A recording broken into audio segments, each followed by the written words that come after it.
Bonjour. Bonjour et merci de vous connecter sur le site de Cannes Université. Alors, cette conférence que je vous propose sur l'histoire de la franc-maçonnerie cannoise aurait dû, en principe, se dérouler dans un autre contexte et en présentiel, mais pour des raisons que vous imaginez, nous allons le faire autrement. Je m'appelle Jean-Michel Guérin, je suis l'actuel vénérable de la loge Sciences et Solidarité du Grand Orient de France à Cannes. Alors, dans le jargon des francs-maçons, un vénérable, c'est un président, donc un peu comme le président d'une association. Avant de vous parler de la maçonnerie cannoise, je pense qu'il est nécessaire de replacer celle-ci dans son contexte global, général, et de revenir quelques siècles en arrière pour parler de sa création. Alors, tout le monde s'accorde à reconnaître que la maçonnerie, sous sa première forme, est née au Moyen-Âge.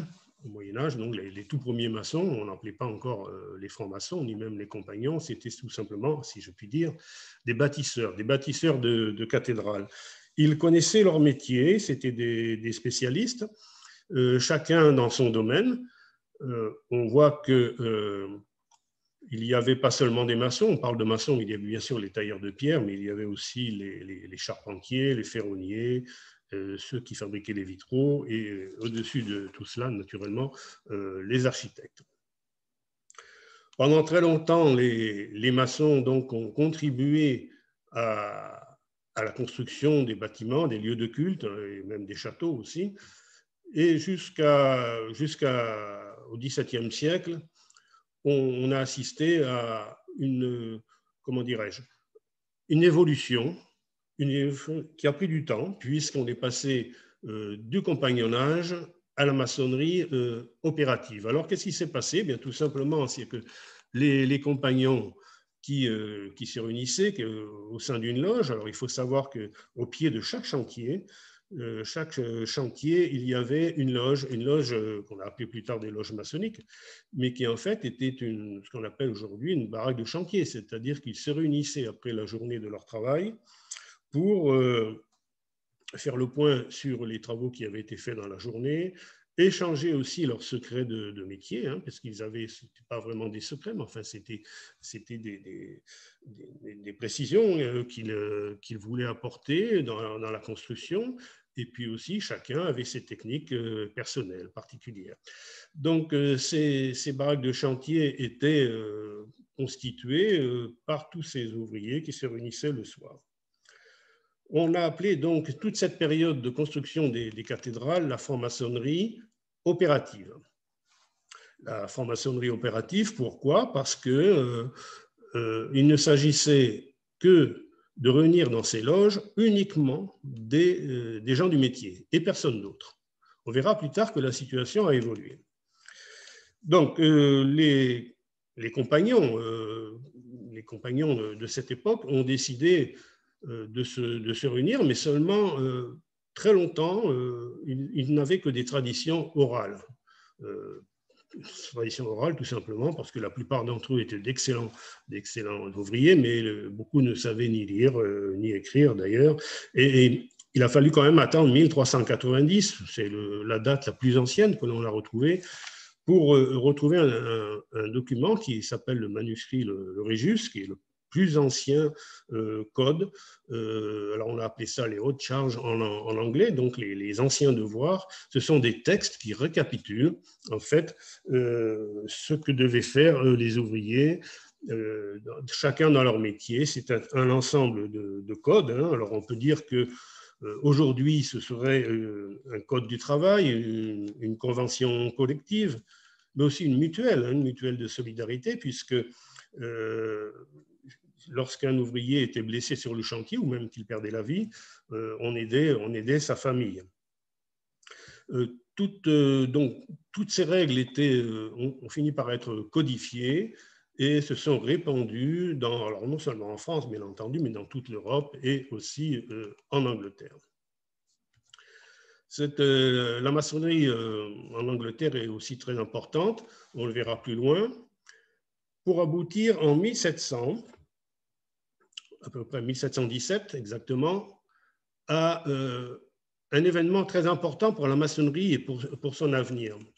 Jusqu'à cette époque, les loges, qui étaient passées d'une maçonnerie opérative à une maçonnerie spéculative, c'est-à-dire qu'à l'intérieur de ces loges, il n'y avait plus de gens du bâtiment, pour la bonne raison que les cathédrales étaient terminées, on n'en construisait plus, on construisait encore quelques châteaux, quelques ponts, mais bon, ça n'avait plus rien à voir avec ce qui s'était passé au Moyen-Âge.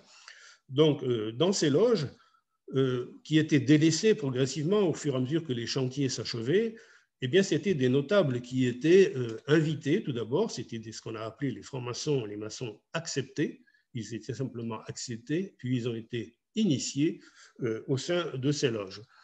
On arrive donc à une maçonnerie tout à fait nouvelle aux alentours de 1700, avec cette maçonnerie que l'on appelle spéculative par opposition à la maçonnerie opérative. En 1717, il se produit un événement important à Londres. Alors, à Londres, il faut savoir qu'à cette époque, il y avait des loges réparties un petit peu sur tout le territoire, que ce soit en Angleterre ou dans toute l'Europe et en France, mais ces loges étaient autonomes les unes par rapport aux autres, elles ne se fréquentaient pas forcément, elles n'avaient pas forcément de lien entre elles, et c'était des notables partout qui étaient des notables, alors aussi on trouvait des militaires, mais aussi beaucoup de religieux qui appartenaient à ces loges. En 1717, un pasteur anglais, le pasteur James Anderson, qui lui était pasteur de l'église presbytérienne d'Écosse, aidé en cela par un Français, alors c'est Jean-Théophile Desaguliers, qui lui était pasteur protestant, français, réfugié en Angleterre. Tous deux ont commencé à rédiger ce que l'on a appelé plus tard les constitutions d'Anderson. On voit donc très bien qu'à l'origine, les principaux acteurs de la maçonnerie étaient des religieux. Le pasteur Anderson a donc rédigé un certain nombre de textes sous la direction du grand maître de la Grande Loge d'Angleterre à l'époque, qui était Isaac Newton. Alors, qu'est-ce qu'on dit dans ces constitutions? Eh bien, on va en parler tout à l'heure. On dit tout simplement que ce qu'est la maçonnerie, puisque beaucoup se posaient des questions. Je rappellerai que pendant toute cette période moyenâgeuse, les francs-maçons qui étaient protégés, alors ils étaient protégés à la fois par le pouvoir, c'est-à-dire par les monarques en place, mais ils étaient bien entendu protégés aussi par l'Église. Pourquoi? Parce qu'ils travaillaient pour l'Église, c'est eux qui leur construisaient leur cathédrale, donc ils étaient protégés par l'Église. Et si je dis cela, c'est parce qu'on verra par la suite que ces relations, notamment avec l'Église, se sont considérablement dégradées dans les années qui ont suivi. Pourquoi? Parce que dans ces constitutions d'Anderson, il est précisé dans l'article 1er, alors je ne vais pas le réciter en entier, mais en gros, on dit ceci, la franc-maçonnerie n'est pas une nouvelle religion, la franc-maçonnerie est le centre de l'union. C'est-à-dire que chacun peut garder sa religion et appartenir à la franc-maçonnerie. C'est-à-dire qu'au sein des loges maçonniques, on doit retrouver un certain nombre de personnes différentes qui appartiennent et qui pratiquent des religions différentes, mais qui ne se seraient jamais rencontrées si elles n'avaient pas appartenu à la franc-maçonnerie. Bon, alors ça, on va voir que ça va faire débat, et ça va créer un gros malaise, surtout avec les autorités religieuses. Donc, la franc-maçonnerie spéculative, à partir de 1717, s'est considérablement développée, bon, bien sûr en Angleterre et en Écosse, et en France, grâce à, si je puis dire, aux Stuarts, les Stuarts qui sont des catholiques et qui se sont réfugiés en France. Et il faut savoir que dans la cour des Stuarts, il y avait énormément de francs-maçons. Une grande partie de la noblesse, de toute façon, que ce soit en Angleterre, en France ou dans d'autres pays européens, étaient membres de loges maçonniques. C'était aussi un phénomène de mode, bien sûr, mais c'est aussi, ne l'oublions pas, le début du siècle des Lumières. Et c'est grâce, ça c'est très clair, il faut reconnaître que c'est grâce aux loges que toutes ces idées nouvelles du siècle des Lumières se sont répandues. C'était des lieux où on pouvait engager des débats, discuter et rencontrer des personnes différentes. Et il n'y a que dans les loges où on pouvait faire ça. La franc-maçonnerie spéculative, donc, s'est étendue, on l'a vu, dans toute l'Europe, mais aussi hors de l'Europe, puisqu'elle s'exporte en direction du Nouveau Monde. Et notamment, alors on va trouver parmi les premières loges à Boston et à Charleston aussi, et des francs-maçons célèbres. Hein. Alors ils sont très nombreux, mais en ce qui concerne la déclaration d'indépendance, par exemple, on va trouver des personnages tels que Benjamin Franklin, George Washington.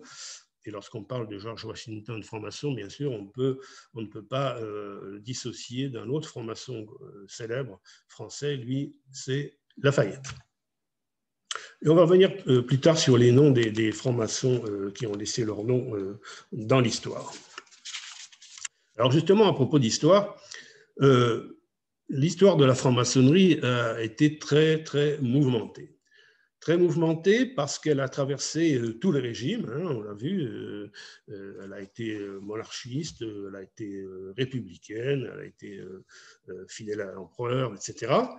Et elle a souvent été protégée, mais elle a aussi été persécutée, et on verra un petit peu plus tard dans quelles conditions ça s'est passé. Alors, quelques exemples en ce qui concerne, par exemple, la Révolution, d'abord. Hein. La Révolution française n'a pas été faite par les francs-maçons, comme on a pu le dire à une certaine époque, pas du tout.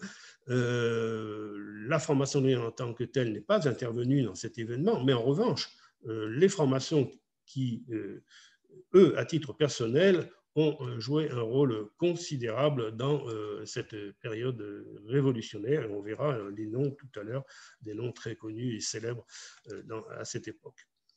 Sous l'Empire, alors sous l'Empire, là, bien sûr, l'empereur Napoléon Ier, lui, n'était pas franc-maçon, bien que certains prétendent qu'il l'était. Moi, je prétends que non, parce que s'il l'avait été, ça serait.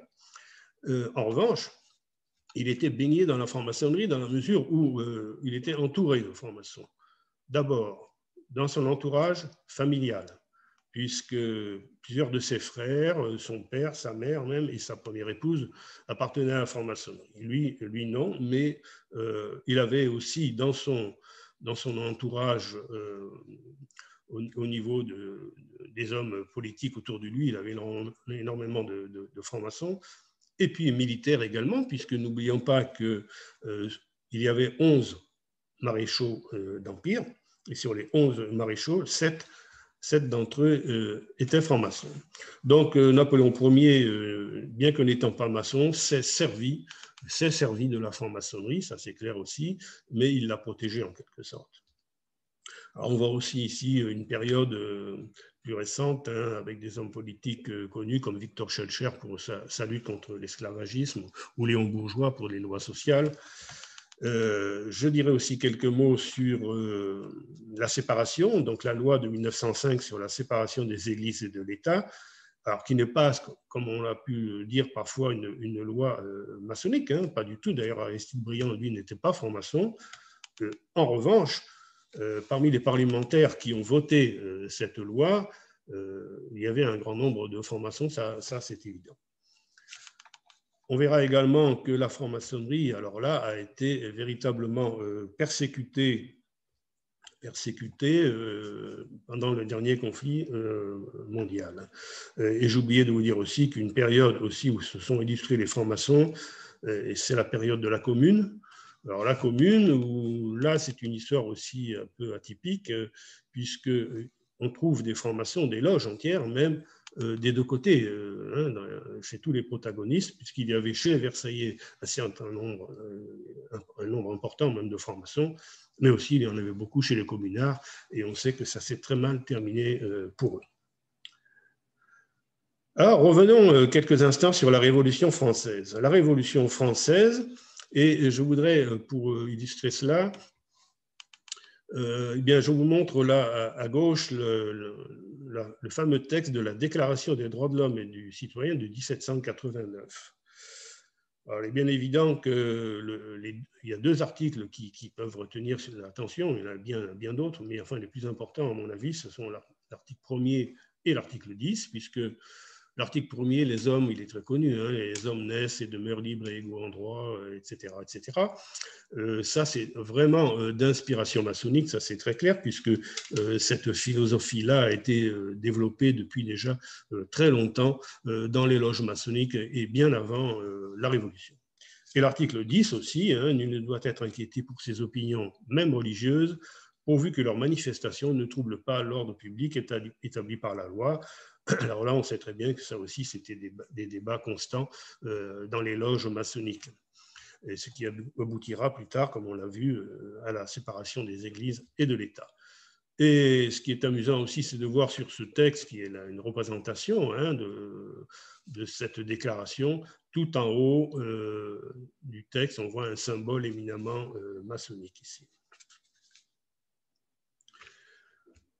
Je pense qu'il faut aussi dire quelques mots sur les relations de la franc-maçonnerie et de l'Église. C'est important d'en parler pour la suite aussi, et pour faire le point sur ce que sont ces relations aujourd'hui. Comme je l'ai dit tout à l'heure, parce que ces relations avec l'Église ont toujours été très ambiguës, c'est le moins qu'on puisse dire, et parfois même sulfureuses. Alors, on l'a vu tout à l'heure, l'Église a toujours protégé les francs-maçons tant qu'ils étaient à son service. Quand je dis l'Église, il s'agit essentiellement de l'Église catholique romaine, bien entendu. Jusqu'en 1717, mais 1723 très exactement, puisque c'est en 1723 sont publiées les premières constitutions d'Anderson dont je parlais tout à l'heure. Vous savez, ce texte qui fait le point, qui règle ce qu'est la franc-maçonnerie, c'est-à-dire le centre de l'Union, etc. Et ça, évidemment, ce texte, lorsqu'il arrive au Vatican, il n'est pas très bien vu, parce que là, le pape Clément XII, à l'époque, se pose de graves questions, puisqu'il ne peut pas admettre qu'en dehors de l'Église, il y ait des structures, hein, donc ces fameuses loges maçonniques qui accueillent des catholiques pratiquants, d'autres qui ne le sont pas, etc., et d'autres religions aussi, et que ces gens se réunissent régulièrement et parlent d'on ne sait quoi. Alors, dans le texte qui est publié, c'est ce qu'on appelle une bulle, hein, qui s'intitule In Eminenti. Le pape Clément XII fait clairement référence, il emploie un terme radical, puisqu'il parle d'hérésie. Il considère que les francs-maçons sont des hérétiques. Et lorsqu'on se penche un peu sur l'histoire passée de l'Église, on sait de quelle manière ont été traités les hérétiques. Donc en 1738, cette ordonnance est envoyée aux rois hein, de tous les pays où se trouvent des loges maçonniques en leur demandant clairement d'arrêter les francs-maçons et de les mettre en prison et de les sanctionner, et, bon, de les faire disparaître en quelque sorte. Et bien entendu, les francs-maçons sont excommuniés. Donc, cette excommunication des francs-maçons va poser un certain nombre de problèmes par la suite, parce qu'on l'a vu aussi, il y avait à l'intérieur des loges, surtout en 1738, un grand nombre de prêtres et parfois d'évêques. Donc, cette date est très importante dans ce conflit très tendu entre l'Église et la maçonnerie. En 1751, alors le pape Benoît XIV, cette fois, lui, alors on note quand même une certaine évolution. Certaine évolution, c'est peut-être un bien grand mot, mais il confirme la mesure prise en 1738, mais il en rajoute un petit peu. Il précise bien qu'il y a excommunication, que les francs-maçons ne peuvent pas recevoir la communion. Ça, c'est précisé dans ce texte. Et entre 1751 et 1983, alors là, il ne se passe absolument rien, c'est-à-dire qu'on en reste toujours au même point. Il faut donc attendre 1983 pour que le cardinal Joseph Ratzinger, le futur pape Benoît XVI, pour des raisons que l'on ignore, on ne sait pas pourquoi il a pris cette décision, et il précise la position de la franc-maçonnerie par rapport à l'Église. Il faut dire qu'à l'époque, le cardinal Ratzinger, qui n'était pas encore pape, était quand même le préfet de la Congrégation pour la doctrine de la foi, c'est-à-dire que personnage très important au Vatican, c'est lui qui décide ce qui est bien et ce qui est mal pour l'Église. Donc là, il précise que, alors là, on ne parle plus d'excommunication, mais les francs-maçons sont en état de péché grave. Et la communion leur est toujours refusée. Donc, c'est quand même très important parce que nous sommes en 1983. Et j'imagine que les personnes qui voulaient entrer en franc-maçonnerie à cette époque, et personnellement j'en ai connu quelques-uns, et qui étaient par ailleurs croyants et pratiquants, étaient quand même dans une situation très compliquée. Il a fallu attendre 2007, alors là, c'est quand même beaucoup plus proche de maintenant, pour que le pape Benoît XVI, donc l'ancien cardinal Ratzinger, donne une nouvelle définition des relations entre la franc-maçonnerie et l'Église, puisque là, il confirme, alors on ne parle plus de péché grave, on ne parle plus non plus de communion, etc., mais il confirme que l'appartenance à la franc-maçonnerie et à l'Église sont incompatibles. Donc là, il est uniquement question d'incompatibilité.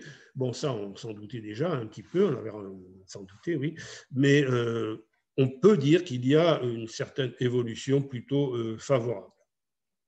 Encore que, et là, je voudrais juste ajouter une petite anecdote, qui s'est passé en 2013. Alors 2013, c'est quand même tout près, tout près, ça fait tout juste 7 ans. Je voudrais juste parler de l'affaire Pascal Vézin, qui est le curé de Megève, et qui a défrayé la chronique, puisque à l'époque, on en a beaucoup parlé dans les médias. Alors l'affaire Pascal Vézin, Pascal Vézin était le curé de Megève, mais il était également membre de la loge maçonnique. Et ça, depuis longtemps, et tout le monde le savait. Et également, sa hiérarchie au diocèse, tout le monde savait qu'il était franc-maçon, mais ça ne gênait personne et tout se passait très bien. Jusqu'au jour où l'évêché a reçu un courrier, je suppose anonyme, de quelqu'un qui a trouvé que c'était tout à fait anormal qu'un prêtre soit en même temps franc-maçon. Et là, le pape est intervenu directement dans cette affaire. Alors, Pascal Vézin n'a pas été exclu de l'Église, ni même excommunié, mais il a été privé de sacrements, c'est-à-dire que tout en étant prêtre, il ne pouvait plus ni donner les sacrements, ni les recevoir, ce qui est quand même un peu embêtant pour un prêtre. Donc, il avait même, on en avait parlé dans les journaux, et Pascal Vézin était parti à pied de chez lui pour aller rencontrer le pape, demander une audience au pape qui ne l'a jamais reçu d'ailleurs. Voilà donc où en sont les relations actuellement les relations officielles entre la franc-maçonnerie et l'Église. Ici, vous avez alors une photo représentant le grand temple, le temple Arthur Grossier, qui se trouve au siège du Grand Orient de France à Paris. Alors, le siège du Grand Orient de France, je vais vous dire quelques mots sur le Grand Orient de France d'ailleurs, puisque c'est l'obédience à laquelle ma loge appartient. Le Grand Orient de France est l'obédience maçonnique la plus importante de France, mais aussi d'Europe continentale. C'est à peu près 54 000 membres qui se répartissent dans environ 1350 loges en France, mais aussi à l'étranger, dans les départements d'outre-mer. Et le siège qui se trouve au 16 rue Cadet dans le 9e arrondissement. Alors, vous pouvez vous y rendre d'ailleurs, vous pourrez visiter ce temple magnifique, mais pas seulement celui-ci, il y a aussi 25 autres temples sur place et vous pourrez en visiter quelques-uns. Par la même occasion, si vous pouvez vous déplacer là-bas, vous aurez la possibilité de visiter sur place le musée de la franc-maçonnerie qui se trouve dans les mêmes locaux. Quelques mots aussi pour rappeler que dans ce grand temple Arthur Grossier se sont succédés depuis des décennies la quasi-totalité des hommes politiques importants. maçons ou non, hein, qui ont tous souhaité venir expliquer leur position à la demande du Grand Orient de France. Et c'est encore le cas aujourd'hui. Alors, on va récapituler quelques grandes dates en ce qui concerne donc l'histoire de la maçonnerie. On l'a vu tout à l'heure, 1717, l'Union des loges de Londres, 1723, publication de ces fameuses constitutions d'Anderson qui sont à l'origine des conflits avec l'Église. Et 1728, donc juste quelques années après, la naissance du Grand Orient de France, dont je viens de vous parler à l'instant. Autre date importante pour notre obédience, 1877. Pourquoi 1877? Et c'est une date importante seulement pour le Grand Orient de France, parce que à cette année-là, le convent, c'est-à-dire l'Assemblée générale de toutes les loges, hein, qui se réunit une fois par an, prend une décision très importante pour l'avenir de l'obédience, puisqu'on abandonne l'obligation de croire en Dieu et en l'immortalité de l'âme, et on remplace ces notions-là par la liberté absolue de conscience. Alors, qu'est-ce que ça veut dire? Ça veut dire tout simplement que avant 1877, pour entrer en franc-maçonnerie, et en particulier au Grand Orient de France, il fallait affirmer sa croyance en un Dieu, en Dieu ou en un être suprême, et prêter serment sur la Bible. Ça, c'était la situation avant 1877, et ça l'est toujours pour un certain nombre d'obédiences aujourd'hui. Aujourd'hui, dans certaines obédiences, vous ne pouvez pas entrer si vous ne déclarez pas votre croyance en Dieu. Donc, le Grand Orient de France, lui, fait table rase de tout cela et dit, bon, ce qui nous intéresse, c'est l'homme, ce qu'il est, tel qu'il est. Et chacun est libre de penser ce qu'il veut, ce n'est pas un problème important pour nous. Alors, c'est un pas en avant qui est à l'origine aussi de la rupture du Grand Orient de France avec ce qu'on a appelé pendant longtemps l'obédience mère, c'est-à-dire la Grande Loge Unie d'Angleterre, qui n'a plus, à partir de ce jour-là, reconnu le Grand Orient de France comme une obédience régulière. Voilà. Donc, ça, c'est la situation actuelle. Autre date importante pour notre obédience, 2010. 2010 parce que c'est l'année où notre obédience, le Grand Orient, s'est ouvert à la mixité. Il faut savoir que jusqu'à cette date, le Grand Orient était une obédience exclusivement masculine.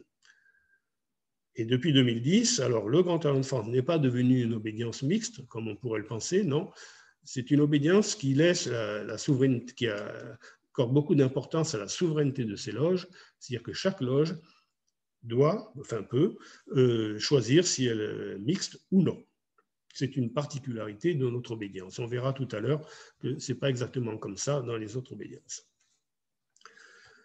J'ai ici aussi repris l'article 1er de la Constitution du Grand Orient. Ça, c'est surtout pour ceux d'entre vous là, qui m'écoutent en ce moment et qui se demandent, en fait, c'est bien beau tout ça, mais c'est quoi la franc-maçonnerie exactement? Qu'est-ce qu'on y fait? Où elle se situe? Alors, l'article 1er de notre Constitution, c'est très simple, c'est très court. On va la lire ensemble. Donc, la franc-maçonnerie, institution essentiellement philanthropique, philosophique et progressive, a pour objet la recherche de la vérité, l'étude de la morale et la pratique de la solidarité. Elle travaille à l'amélioration matérielle et morale, au perfectionnement intellectuel et social de l'humanité. Elle a pour principe la tolérance mutuelle, le respect des autres et de soi-même et la liberté absolue de conscience. Considérant les conceptions métaphysiques comme étant du domaine exclusif de l'appréciation individuelle de ses membres, elle se refuse à toute affirmation dogmatique et elle attache une importance fondamentale à la laïcité. Et elle a pour devise liberté, égalité, fraternité, puisque la devise de la maçonnerie du Grand Orient est exactement celle de notre République.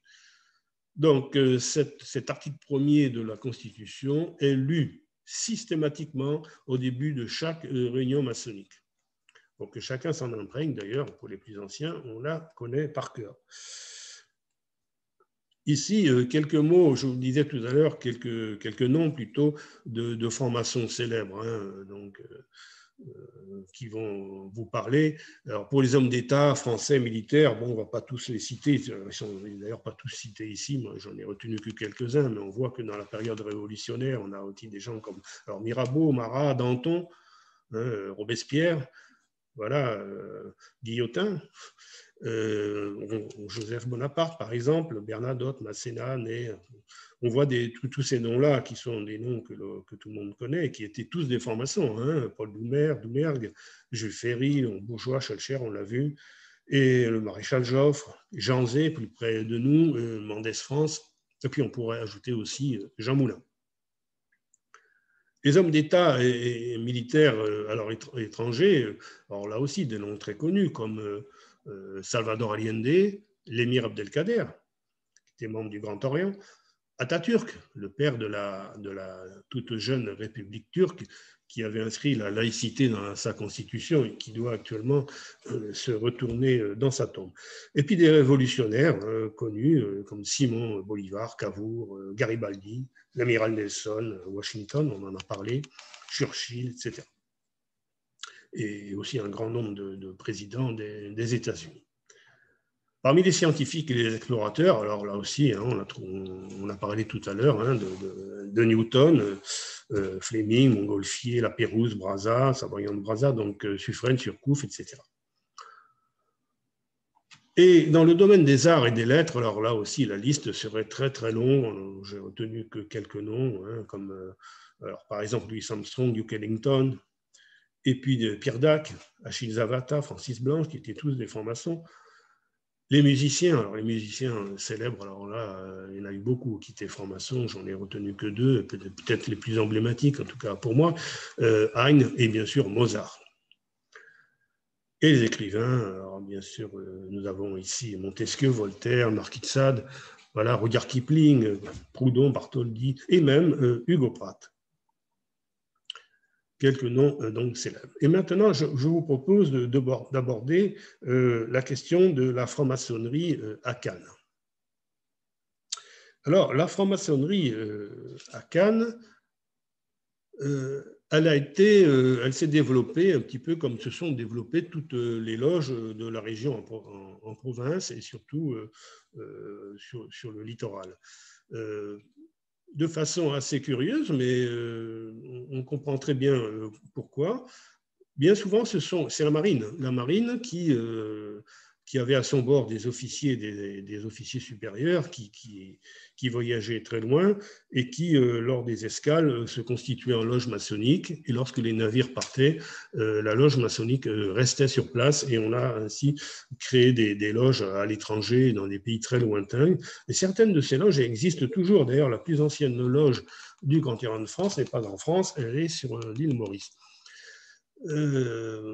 Les militaires aussi, hein, donc l'infanterie qui se déplaçait beaucoup à cette époque, puisque on le sait, hein, la France était sur tous les théâtres d'opération, faisait la guerre à tous nos voisins.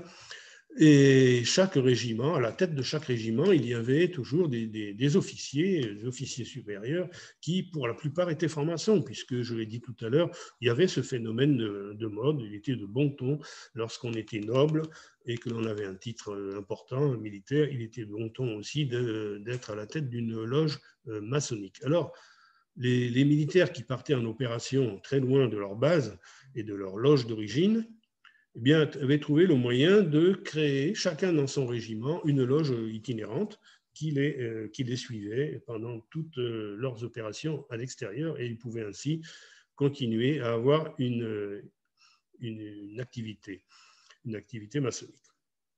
C'est un peu ce qui s'est passé dans notre région. Alors ici, on a mis Var et les Alpes-Maritimes pour bien situer, bien qu'à cette époque, évidemment, les Alpes-Maritimes n'existaient pas, mais pas encore. Et on trouve les premières loges militaires à Antibes. Antibes, qui était une ville de garnison pendant très longtemps, et dans la cité antiboise s'est développé un grand nombre de loges, une activité maçonnique très importante. Certaines de ces loges sont restées, elles ont changé de nom. On va en voir quelques-unes dans le diapo suivant. Pour Cannes, c'est une affaire bien plus compliquée et je vais vous en parler dans un instant. Voilà, à Antibes, on trouve ici le nom des loges et les dates, hein, quand même, ville de garnison en 1765. les Parfaits Amis choisis, donc une des premières loges dans les Alpes-Maritimes en 1765. On en trouve plusieurs comme ça dans notre région. Curieusement, la franc-maçonnerie, je le disais à l'instant, la première trace de la franc-maçonnerie à Cannes ne se trouve pas véritablement à Cannes. Il faut dire que là, je vous parle de 1779. Il faut dire qu'à cette époque, Cannes, Cannes, c'était pas grand-chose, hein, c'était juste un village de pêcheurs. L'activité, si je puis dire, se situait juste en face sur l'île Sainte-Marguerite. Et là, l'île Sainte-Marguerite, il y a une histoire très intéressante et vraiment très atypique, parce que je n'en ai pas trouvé d'autres ailleurs, que je vais rapidement évoquer, bien qu'elle soit très, très intéressante au niveau de la maçonnerie proprement dite, mais même au niveau de l'histoire. Alors, que s'est-il passé en 1779 ? Eh bien, il faut savoir que le fort de Sainte-Marguerite abritait une prison. C'était essentiellement une prison à cette époque, hein, pendant très longtemps. Prison célèbre, hein, qui a été rendue célèbre par un de ses prisonniers, le Masque de Fer, mais ça, c'était bien, bien avant et ça n'a aucun rapport avec ce qui suit. Donc, on voit que cette prison était une prison un petit peu particulière. Ce n'était pas une prison où on mettait des galériens ni des prisonniers de droit commun, pas du tout, hein. La prison du fort de Sainte-Marguerite, à cette époque, était ce qu'on appellerait aujourd'hui une prison VIP, c'est-à-dire une prison réservée surtout à des nobles, que l'on mettait là en prison, non pas parce qu'ils avaient tué quelqu'un, non, tout simplement parce que c'était leur famille qui les mettait un peu à l'écart sur simple lettre de cachet, c'est-à-dire qu'il n'y avait pas de procès pratiquement. Ils étaient envoyés sur l'île Sainte-Marguerite et là, on trouve donc un certain nombre de nobles qui étaient enfermés ici pour des durées très courtes, hein. En général, c'était 2 ans, 5 ans, rarement plus, tout simplement parce qu'ils avaient eu en tant que nobles, j'insiste, hein, la plupart étaient nobles, ils avaient eu un comportement qui n'était pas en rapport avec leur rang. Alors certains avaient dilapidé la fortune de la famille en jouant, d'autres invitaient trop de femmes chez eux alors qu'ils étaient déjà mariés, ou ça donnait à la boisson, ou enfin avaient fait des choses qui n'étaient pas très reluisantes pour le blason familial. Alors la famille, eh bien, les mettait un petit peu à l'ombre pendant quelque temps, histoire de les calmer, et après, bon, ils étaient réintégrés dans le giron familial, enfin, on peut l'espérer. Parmi alors là, on a vu les prisonniers. Mais la garnison donc était un régiment, et un régiment très particulier, puisqu'à l'époque, on trouvait beaucoup de régiments que l'on a appelés les régiments d'invalides. Alors, ces régiments d'invalides, c'était tout simplement, comme je l'ai dit tout à l'heure, la France était en guerre à toutes ses frontières, et ceux qui n'étaient pas morts sur place revenaient souvent dans un état triste, puisque d'aucuns étaient privés d'un bras, d'une jambe, d'un œil, donc ils ne pouvaient plus être réaffectés dans un régiment actif. En revanche, ils étaient rassemblés au sein d'un même régiment, donc régiment d'invalides, qui avait pour mission de garder les prisonniers dans ce genre de prison. Alors, et d'ailleurs, on trouve, alors, parmi les officiers de la garnison de ce régiment et du commandant du fort, on trouve souvent, la plupart du temps, c'était des nobles, eux aussi, des nobles qui étaient francs-maçons, parce qu'ils avaient été initiés bien avant d'être affectés sur le fort de l'île Sainte-Marguerite, mais ils avaient été initiés dans des loges et ils se retrouvaient là entre eux. Alors, on a des noms assez connus, puisqu'on a une partie des archives de cette fameuse loge qui s'est créée sur l'île de Sainte-Marguerite, qui s'est appelée la Concorde.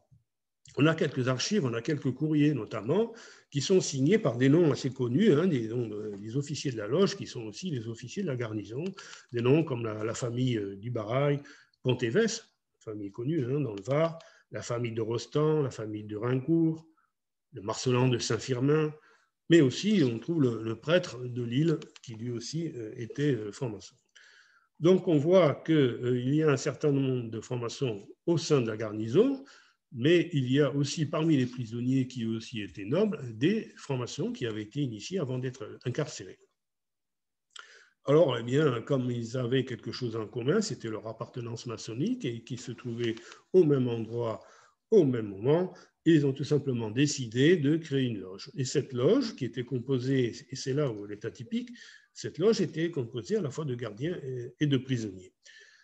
Elle n'a pas vécu très longtemps, cette loge, puisqu'elle a été créée en 1779 et elle s'est probablement, enfin même certainement, éteinte en 1781. Alors, elle s'est éteinte pour différentes raisons, puisque c'est écrit dans les courriers. D'abord parce qu'on suppose qu'il n'y avait pas suffisamment d'effectifs pour ils n'étaient plus assez nombreux, puisque bon, les membres de la garnison, les officiers étaient affectés dans d'autres prisons, et puis les prisonniers eux, étaient libérés, donc ça modifiait un petit peu le paysage. Et il n'avait peut-être plus suffisamment de membres pour se réunir en loge. Et puis l'autre problème, c'était aussi un problème financier, puisque alors là, c'est très clair, dans les courriers, ils n'avaient pas les moyens de régler à l'obédience, donc l'obédience qui était le Grand Orient de France à cette époque, n'avait pas les moyens de régler les charges qui étaient dues à l'obédience. Alors, il y a un courrier très intéressant, c'est surtout le dernier qui a été émis par la loge officiellement et qui est signé par son vénérable. Et là, si parmi ceux qui m'écoutent, il y a quelqu'un qui peut me renseigner, je serais très content de le rencontrer parce qu'il y a une fin curieuse à cette histoire et surtout une énigme de plus pour cette fameuse île. C'est-à-dire que dans ce courrier, le vénérable indique à la structure du Grand Orient de France qu'ils cessent leur activité sur l'île Sainte-Marguerite et qu'ils la transportent sur l'île voisine. Alors là, l'île voisine, moi je n'en vois qu'une, et on se doute bien qu'à cette époque, comme aujourd'hui d'ailleurs, sur l'île Saint-Honorat, il n'y avait rien à part l'abbaye. Donc on peut se poser la question, qu'est-ce qu'est allé faire cette loge sur l'île Saint-Honorat? Pourquoi avoir écrit ça?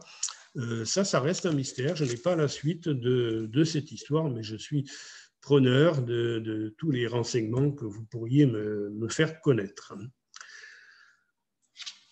Il faudra attendre 1807. Alors 1807, pour voir la création de la toute première loge véritablement civile à Cannes, mais à Cannes même, cette fois, on ne parle plus de l'île Sainte-Marguerite, cette fois, puisque tout ça est terminé. Cette loge s'appelle l'École des Mœurs. Alors, l'École des Mœurs, c'est une loge qui est donc créée en 1807 et qui va se mettre en sommeil quelques années après, en 1815. Alors, pourquoi 1815 et pourquoi se mettre en sommeil? Ben, c'est un phénomène, j'allais dire, naturel à l'époque, puisqu'on l'a vu tout à l'heure, les loges en France, toutes les loges maçonniques étaient protégées par Napoléon. Alors, évidemment, à la chute de l'Empire napoléonien, les loges se sont demandé qu'est-ce qui allait se passer pour elles. Elles ont préféré entrer un peu dans la clandestinité et elles se sont mises, pour la plupart en tout cas, en sommeil. Et ça a été le cas de la loge de Cannes, qui s'appelait donc, je l'ai dit, l'École des Mœurs. Alors, cette mise en sommeil qui ressemble davantage, à mon avis, à une mise en coma profond, puisqu'elle ne se réveille qu'en 1854. Alors, elle travaille pendant 7 ans à Cannes et elle déménage par la suite à Vallauris. Alors, pourquoi déménager à Vallauris? Eh bien, tout simplement parce que, on le voit d'après la catégorie socio-professionnelle de ses membres, il y a beaucoup, parmi les membres de cette loge, d'artisans, de commerçants, mais aussi d'artisans. Alors, il faut se rappeler qu'à cette époque, il y a 2 centres importants dans notre région, qu'on appelle le bassin cannois, Grassois et Cannois, 2 centres d'activité importants. C'est Grasse, tout d'abord, Grasse avec l'industrie du parfum. Et d'ailleurs, à Grasse, on trouve aussi une très forte activité maçonnique avec des loges importantes. Et aujourd'hui aussi, la maçonnerie grassoise est très importante sur place. Et puis l'autre activité du moment, c'était Valoris, et pas Cannes. Hein. Cannes commençait à s'éveiller au tourisme et commençait à devenir une ville de villégiature, mais ça n'intéressait pas apparemment les francs-maçons qui en faisaient partie de cette loge, et ils préfèrent déménager donc à Valoris, où là, il y a évidemment une activité importante de la poterie, de la céramique. Et puis en 1878, les effectifs commencent à décliner, hein, cette loge. Et ça, c'est un phénomène qui arrive parfois dans l'histoire des loges. Lorsqu'on s'intéresse à l'histoire de la maçonnerie, on s'aperçoit que parfois des loges n'arrivent plus à réunir suffisamment de monde pour pouvoir se réunir. Donc, en 1878, la loge décide de se mettre à nouveau en sommeil, et ça, ce sera un sommeil définitif par contre. Et il y a une autre raison à cela, c'est que la même année, donc tout juste avant, en 1877, se crée à Cannes, encore cette fois, une autre loge qui s'est appelée les Amis de la Science. Alors, les Amis de la Science, c'est la loge qui est à l'origine de la loge Science et Solidarité que j'ai l'honneur de présider aujourd'hui. La loge des Amis de la Science, elle est créée donc en 1877, c'est pas neutre d'ailleurs cette date, puisqu'on voit que c'est l'année où, je l'ai dit tout à l'heure, 1877, le Grand Orient de France rompt avec cette tradition de croyance en Dieu obligatoire, et c'est peut-être un peu à l'origine de la création de cette loge. Elle est créée, cette loge, avec 9 membres. 9 membres qui, alors sur les 9 membres, il y a un qui vient de Vichy, un autre de Lyon et un troisième de Marseille. Mais les 6 autres, il y en a à la liste ici, je ne sais pas si vous pouvez bien la voir, on a la liste des membres fondateurs. Les 6 autres membres fondateurs, eh bien, ils viennent, eux, de Valoris et de la loge précédente, c'est-à-dire la loge L'École des Mœurs. Ce qui est intéressant à voir sur la liste des fondateurs, ils sont donc 9, comme je l'ai dit. Il faut savoir qu'en maçonnerie, pour créer une loge, on ne peut pas créer une loge comme ça, il faut être au moins 7, c'est le minimum, hein. Il faut être 7 et posséder le grade de maître. Donc eux sont 9, alors on a les noms, on a tous les renseignements concernant les fondateurs, et moi j'ai retenu surtout les professions. Alors parmi les professions de ces premiers fondateurs, il y a un fabricant de gants, un libraire, un marchand de vin, un jardinier, un employé, un peintre, un négociant et 2 plâtriers. Ils sont tous pratiquement domiciliés à Cannes. Donc on voit, ça reflète bien le tissu à l'époque de Cannes, hein. C'était surtout des artisans, des commerçants, des manuels, et on voit très peu, il n'y a pas de notables, hein, à cette époque. Il y en a eu par la suite, mais là, il n'y en a absolument pas. Donc en 1882, donc quelques années après sa création, cette loge a 48 membres. Alors 48 membres, c'est beaucoup. C'est beaucoup pour l'époque, c'est même beaucoup pour aujourd'hui, puisque la moyenne au Grand Orient de France d'une loge, c'est à peu près une trentaine, hein, à peu près c'est comme ça. En 1900, elle se met encore une fois, alors cette loge aussi se met en sommeil, mais là on a très peu d'informations sur les raisons de cette mise en sommeil. Elle reprend son activité 4 ans après. En 1908, on note, parce qu'on a toutes nos archives, et je vous en parlerai tout à l'heure de nos archives, on a toutes les archives de ces loges, et on sent très nettement qu'il y a à l'intérieur de la loge de très fortes dissensions, des tensions qui vont aboutir à une scission. Donc, la loge des Amis de la Science, qui était donc la seule loge du Grand Orient de France à Cannes à cette époque, va se scinder en deux, et on va voir apparaître une autre loge qui va s'appeler la Solidarité maçonnique. Alors, sur l'origine de ces tensions, il y a plusieurs indications qui apparaissent pas très, très nettement, mais on peut s'en douter lorsqu'on lit les procès-verbaux des réunions de l'époque. 1909, donc on est juste, les dissensions ont commencé en 1908, mais on est juste 2 ans après la promulgation et la mise en place de la loi de 1905 sur la séparation des églises et de l'État.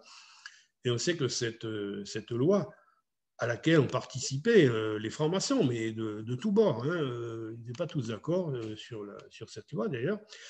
Cette loi, qui est la loi de 1905, est une loi de compromis. Et cette loi, elle a été à l'origine de troubles importants au niveau de la classe politique française. Elle a divisé même dans les loges, ça c'est clair. Donc on peut supposer que c'est ça qui est à l'origine de ces tensions. Des tensions qui vont même avoir une répercussion sur la vie de la cité, puisque en 1909, il y a des problèmes avec le maire de Cannes. Le maire de Cannes qui se plaint de l'action de la loge de Cannes, d'une des deux loges de Cannes, pas des deux, mais au moins de l'une d'entre elles, du Grand Orient de France, qui lui met des bâtons dans les roues, et on peut penser que le conflit qui est intervenu au sein des deux loges maçonniques s'est exporté au sein du conseil municipal, et que les positions politiques étaient contraires à celles du maire. Alors le maire, c'était André Capron, et il n'était vraiment pas content, à tel point que en 1909, il a voyagé, il est allé à Paris, il a pris rendez-vous, il a rencontré le grand maître du Grand Orient de France de l'époque pour se plaindre des agissements des loges du Grand Orient de France à Cannes. Donc on voit que c'était quand même assez sérieux. À cette époque, on note aussi l'apparition d'une troisième loge à Cannes, mais cette fois, c'est une loge, elle, qui appartient à la Grande Loge de France. Cette loge s'appelle La Vraie Lumière, et c'est une loge qui fonctionne très bien et qui existe toujours de nos jours. Donc, nous sommes en 1909, deux loges. Et en 1914, évidemment, là, on est face au conflit de la Première Guerre mondiale. Et ce conflit, évidemment, il va conduire la plupart des loges maçonniques à un vide important, puisque la plupart de ses membres partent au front. Beaucoup ne reviennent pas parce qu'ils sont morts ou ils sont déportés, enfin ils sont prisonniers, ou alors que lorsqu'ils reviennent, ils sont soit handicapés ou alors ils ont perdu l'envie tout simplement de rejoindre leur loge maçonnique d'origine. Donc à la fin de la guerre, en 1918, la plupart des loges maçonniques sont vraiment exsangues et elles ont du mal à reprendre leur activité. Là, il y a eu vraiment un grand creux, un grand flottement dans l'activité maçonnique au niveau national. Donc, ce qui a conduit en 1919 les membres survivants, si je puis dire, des deux loges du Grand Orient à Cannes, à se réunir à nouveau et à faire fi de leur conflit passé pour se réunir. Et elles décident en 1920 de créer une nouvelle loge qui va être la fusion, le résultat de la fusion entre les deux loges précédentes. Donc, 1920, alors cette année est très importante, et c'est très important d'en parler surtout aujourd'hui, puisque 1920, nous sommes en 2020, cette loge qui a été créée à partir des Amis de la Science et de la Solidarité maçonnique a pris le nom de Science et Solidarité. C'est la loge que je préside actuellement. Nous avions prévu de fêter ce centenaire cette année, en 2020, en avril très exactement. C'était un mauvais choix. Donc, nous n'avons pratiquement rien fait dans ce domaine, en tout cas pour l'instant, pour des raisons évidemment de sécurité sanitaire. Quelques mots sur la loge La Vraie Lumière de la Grande Loge de France. C'est une loge qui a été créée en 1869, au moment où la loge de Cannes, l'école des mœurs, se déplace à Valoris. Ils ont occupé le terrain. Et en 1881, elle se met en sommeil et elle se réveille en 1908. Voilà, la loge est toujours très active et nous avons des relations très étroites et très fraternelles avec nos frères de la Grande Loge de France. Je voudrais dire maintenant quelques mots sur ce que l'on appelle la période noire, car la franc-maçonnerie a été persécutée, je le disais tout à l'heure, pendant cette période, comme bien d'autres institutions. Mais sur ce point, c'est très important de revenir sur les dates. de voir ce qui s'est passé au niveau national et aussi ce qui s'est passé à Cannes. Alors, rappelons-nous, le 10 juillet 1940, les pleins pouvoirs sont votés au maréchal Pétain, donc ça, on le sait. Le 11 août, donc exactement un mois après, alors qu'on pensait que peut-être le maréchal Pétain et son gouvernement avaient peut-être d'autres choses à faire, bien non. Publication au journal officiel des noms des fonctionnaires francs-maçons. Tous les fonctionnaires francs-maçons sont énumérés, classés par ordre alphabétique dans le journal officiel. Alors, comment ont-ils eu ces renseignements? Tout simplement parce que les nazis ont investi les locaux du Grand Orient de France et de la Grande Loge de France et ont saisi tous les fichiers. Mais ce n'est pas terminé. Le 13 août, donc 2 jours après la publication, toutes les obédiences maçonniques, enfin les plus importantes, c'est-à-dire le Grand Orient et la Grande Loge, sont dissoutes officiellement par décret et leurs biens sont redistribués. D'ailleurs, si vous avez l'occasion d'aller au musée de la franc-maçonnerie à Paris, vous verrez les articles de journaux en première page. Alors eux, ils appelaient ça les sociétés secrètes à l'époque. Toutes les obédiences maçonniques donc, sont dissoutes. Donc plus d'activité maçonnique pendant toute la période de la guerre. Les archives du Grand Orient de France ont été saisies par les Allemands à la demande de leur chef, c'était Himmler, qui s'imaginait, lui, qu'il allait trouver des secrets extraordinaires dans ses archives, et il a fait déménager toutes les archives de l'obédience par plusieurs camions jusqu'à Berlin. Et on a su par la suite que les archives, en fait, n'avaient jamais été ouvertes par les nazis. On retrouve une trace de ces archives en 1945, lorsque ce sont cette fois, c'est l'armée russe qui arrive à Berlin et qui se saisit aussi de ces archives du Grand Orient. Peut-être se demandait-il aussi pourquoi ces archives étaient là, il devait y avoir une raison. Ils ont donc expédié à leur tour toutes nos archives à Moscou. Et on n'a plus jamais entendu parler des archives du Grand Orient de France, jusqu'en 1992, je crois, où là, après la chute de l'Union soviétique, les deux obédiences concernées ont fait intervenir le ministère des Affaires étrangères en France auprès de leurs homologues russes, et on a retrouvé les archives. On a retrouvé les archives et toutes nos archives ont été restituées par les Russes, donc on les a à nouveau, il ne manque rien apparemment, en tout cas pas grand-chose. Toujours en août 1940, donc non seulement les francs-maçons sont nommés au journal officiel, mais les fonctionnaires francs-maçons sont radiés. Ils sont radiés de la fonction publique, purement et simplement, et les élus qui étaient possesseurs d'un mandat perdent leur mandat. Donc on s'imagine bien que tous les francs-maçons fonctionnaires se sont retrouvés du jour au lendemain sans emploi, sans aucune source de revenus. Et c'est d'ailleurs une des raisons pour lesquelles on trouve beaucoup de francs-maçons qui, à cette époque, ont quitté, se sont ralliés à des réseaux de résistance. Alors, à Cannes, que s'est-il passé pendant ce temps-là? Eh bien, un petit peu la même chose, mais à l'échelle cannoise.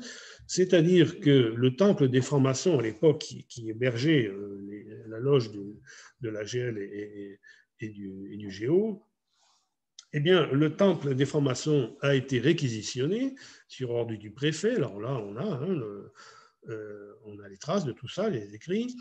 Et il a été transformé en musée anti-maçonnique. Voilà. Donc, le maire a fait procéder à l'inventaire des biens des loges. Et à partir de 1944, il y a eu l'épuration dans les loges aussi. Toutes les loges ont fait le point sur ceux qui avaient été collaborateurs ou non parmi leurs membres. Je dirais quelques mots aussi, une anecdote intéressante au niveau des archives de notre propre loge, de Sciences et Solidarité, qui ont été préservées, je l'ai dit tout à l'heure, on a eu beaucoup de chance grâce à la clairvoyance et du vénérable de l'époque. Le vénérable de la loge s'appelait Clément Véroul, c'était le directeur du collège Jules Ferry. Et il a eu une très bonne réaction quand il a senti ce qui allait se passer pour les francs-maçons. Il a pris toutes les archives de la loge, nos archives qui remontaient donc à 1877, c'était quand même quelque chose d'important. Il a réuni tout ça dans plusieurs cantines en fer qu'il a bien protégées et il a enterré toutes ces archives au fond de son jardin et on les a retrouvées intactes en 1945.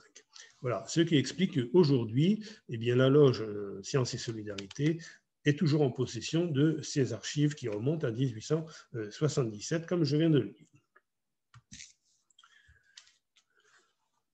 Je l'ai dit aussi, en avril 1920, nous devions célébrer notre centenaire. Nous n'avons pas pu le faire. Nous avions prévu d'inviter ici le grand maître du Grand Orient de France, qui devait venir et faire une conférence à la salle Miramar. Ça n'a pas pu se faire, en tout cas pour l'instant. Je ne désespère pas de faire cela, mais ce sera peut-être en 2021. Tout ce que nous avons pu faire pour notre anniversaire, c'est éditer un timbre, que vous voyez ici, et également rédiger un livre sur l'histoire de notre loge. Alors, notre loge Sciences et Solidarité, donc, comme vous le savez, a été créée en 1920, elle a très bien fonctionné, et elle a tellement bien fonctionné que ses effectifs au début des années 1970 sont devenus très importants, puisque c'était la seule loge du Grand Orient à Cannes. Il y avait 120 membres. 120 membres, alors c'est difficile d'expliquer, mais 120 membres dans une loge maçonnique, ça c'est quand même très compliqué à gérer. Et tellement compliqué qu'on a décidé en 1974 de procéder à un premier essaimage, c'est-à-dire donc créer une deuxième loge à partir de la nôtre. Et cette loge s'intitule, elle s'appelle toujours Les Vrais Humanistes, et c'est une loge qui fonctionne très bien et qui existe toujours. Mais cet essaimage n'était pas suffisant, puisqu'en 1976, nous avons procédé à un second essaimage.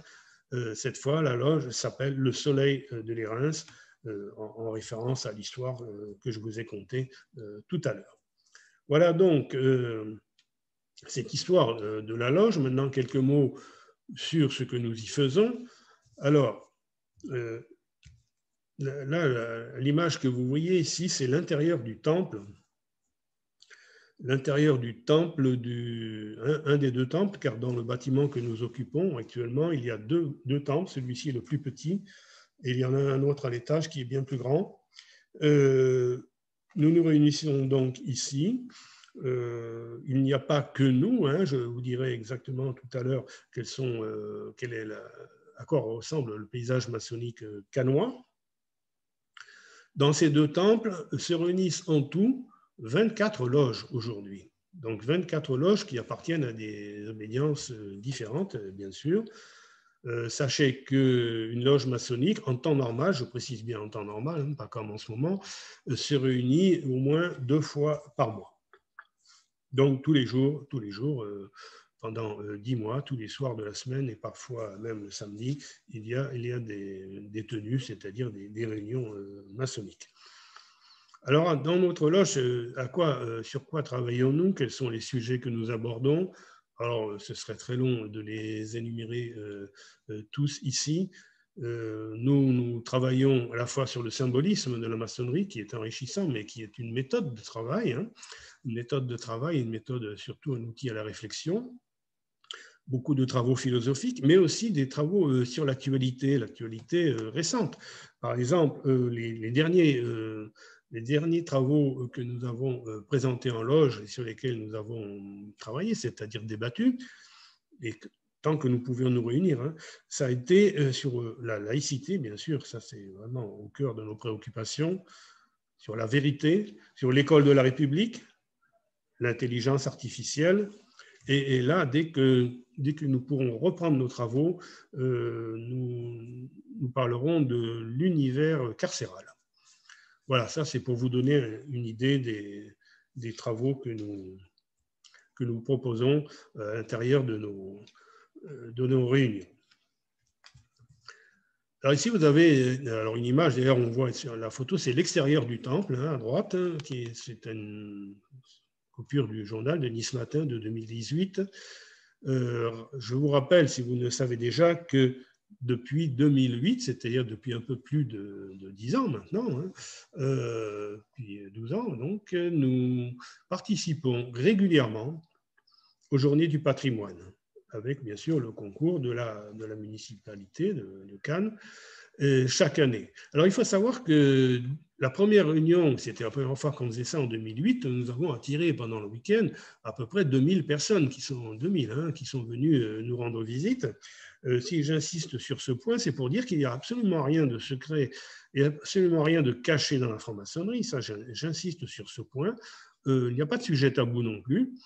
Et à l'occasion des Journées du patrimoine, eh bien, vous pouvez venir, moi je vous y invite fortement, vous pourrez ainsi visiter les temples dont je viens de vous parler, voir une exposition et assister à des mini-conférences pendant lesquelles, au cours desquelles, vous pourrez poser toutes les questions que vous souhaitez. Et je vous assure que là, vous avez toujours les réponses à vos questions. Nous avons donc, je disais, chaque année participé à ces réunions des Journées du patrimoine, sauf 2 années. Alors, les 2 années pour des raisons très particulières. La première fois, c'était en 2016. Mais 2016, je vous rappelle que les Journées du patrimoine, c'est en septembre et qu'en juillet avait eu lieu, malheureusement, l'attentat de Nice, le 14 juillet. Donc, comme les francs-maçons font partie des cibles privilégiées des terroristes que vous connaissez, nous n'avons pas souhaité mettre en danger la vie des personnes qui pourraient venir nous visiter. Donc, nous ne sommes pas ouverts cette année-là au public en 2016. Et puis l'autre année où nous n'avons pas participé, et pour d'autres raisons, eh bien c'est cette année, en 2020, mais cette fois, c'est pour des raisons purement sanitaires. Quelques mots maintenant sur le paysage maçonnique cannois.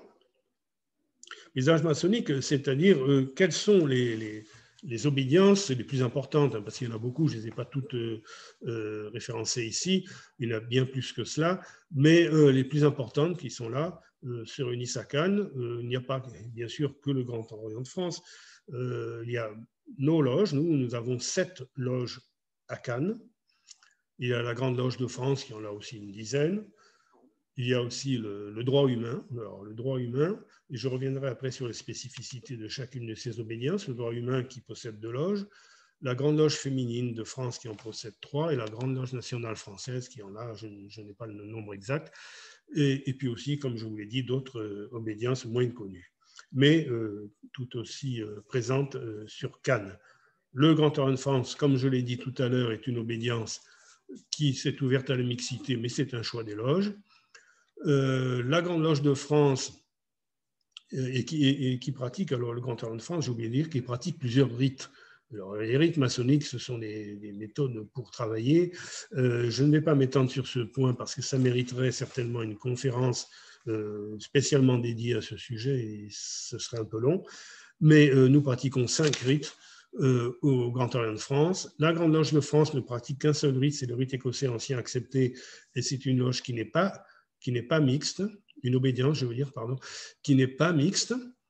En revanche, le droit humain, lui aussi, ne pratique qu'un seul rite, le rite écossais aussi, mais c'est une obédience qui, dès sa création, a été une obédience mixte. D'ailleurs, ça figure dans son titre distinctif, Ordre maçonnique mixte international, Fédération française du droit humain. Donc, je le dis avec 2 loges ici. La Grande Loge féminine de France aussi. Alors, la Grande Loge féminine de France, elle, comme son nom l'indique, est une loge exclusivement féminine, qui ne nous reçoit pas. Et enfin, la Grande Loge nationale française, qui elle aussi est une obédience exclusivement masculine. Voilà pour le paysage maçonnique de Cannes actuellement. On voit que depuis les origines, dont je vous parlais tout à l'heure, eh bien, l'activité maçonnique s'est considérablement développée, mais pas seulement à Cannes. On peut dire que sur tout le littoral méditerranéen en particulier, il y a une très forte activité maçonnique. Quelques mots enfin avant de terminer sur les différents sites occupés par notre loge, enfin par la loge du Grand Orient de France depuis 1877. Alors, il faut savoir qu'aujourd'hui, vous avez vu le bâtiment que nous occupons nous occupons et que vous pouvez venir visiter. C'est un document qui nous appartient. Enfin, il a appartenu d'abord à notre loge et ensuite il appartient maintenant à l'Obédience Grand Orient de France qui en assure l'entretien et la gestion en quelque sorte. Mais ça n'a pas toujours été le cas puisque notre loge, enfin les loges du Grand Orient de France qui se sont succédées à Cannes, ont toujours été locataires, n'avaient pas les moyens d'acheter un local à l'époque. Elles ont été donc locataires et elles ont changé souvent de lieu de réunion. Et ça s'explique tout simplement, quand on lit un peu les archives, et tout simplement par des augmentations de loyers qui n'étaient plus supportables par les membres de la loge. Alors, elle s'est d'abord réunie rue de Châteaudun, vers 1877, c'est l'actuelle rue Jean Jaurès, en face de la gare. Puis 2 rue du Théâtre, qui n'existe plus, mais c'est la petite rue, l'actuelle rue La Fontaine, qui se trouve pas très loin d'ailleurs, de la rue Jean Jaurès. Au 1 avenue de Bel-Air, c'est l'actuelle rue André Chaude. Au 4 rue du Petit-Joas. Et puis au 16 rue de Fréjus, qui est l'actuel boulevard Georges Clémenceau. Voilà, je pense en avoir terminé. Je vous laisse prendre connaissance du site, puisque nous possédons un site sur Internet. Donc, sur ce site, vous pourrez retrouver naturellement tout ce que je viens de vous dire. Vous retrouverez l'histoire, mais vous aurez aussi la possibilité, parce que ce que j'aurais aimé faire si je m'étais présenté devant vous dans une conférence, je dirais, normale, j'aurais aimé répondre à vos questions en direct. Donc là, je ne vais pas pouvoir le faire, évidemment, mais je vous assure que si vous laissez vos questions sur notre site, on peut le faire, hein, c'est prévu pour, eh bien, je me ferai un plaisir d'y répondre personnellement. Voilà, je vous remercie pour votre attention.